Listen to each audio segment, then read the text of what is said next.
વડોદરાથી સમાચાર કોર્ટને ફરી એકવાર બોમ્બથી ઉડાવી દેવાની ધમકીભર્યો ઈમેલ મળતા કોર્ટે સંકુલનમાં દોડધામ મચી। વડોદરા વકીલ મંડળના સેક્રેટરીએ વકીલો અને પક્ષકારોને જાણ કરી। બોમ્બ સ્ક્વોડ, ડોગ સ્ક્વોડ અને પોલીસની ટીમ ઘટનાસ્થળે પહોંચી।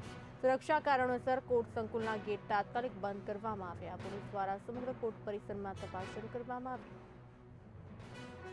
ધમકી ફક્ત અફવા છે।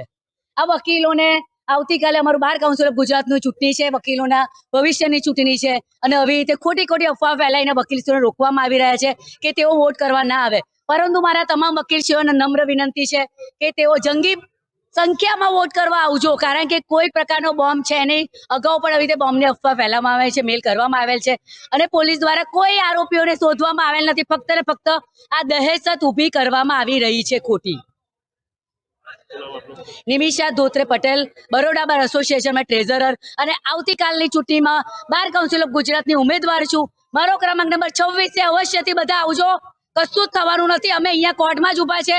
જો વડોદરાના ન્યાયતંત્ર પર એક મહિનામાં 2 વાર ધમકીઓ આવી।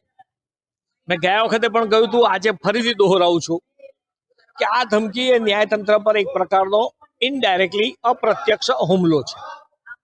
આ જે પ્રકારે ધમકીઓ આપે છે, ધમકી આપનારા કોઈ દિવસ આવું કરતા નથી। વડોદરાના વકીલને આનાથી કોઈ ડર નથી। વકીલો બધા અહીંયા જ છે, બહેનો પણ અહીંયા છે, ભાઈઓ પણ અહીંયા છે, બધા અહીંયા છે।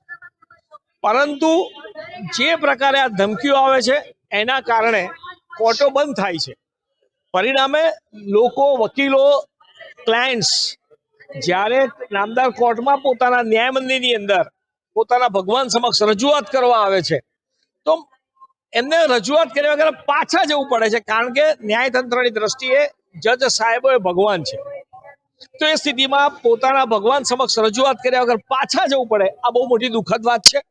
હું એવું સ્પષ્ટ માનું છું કે આવા તત્વોને પકડી સીધો સબક શીખવાડવો જોઈએ।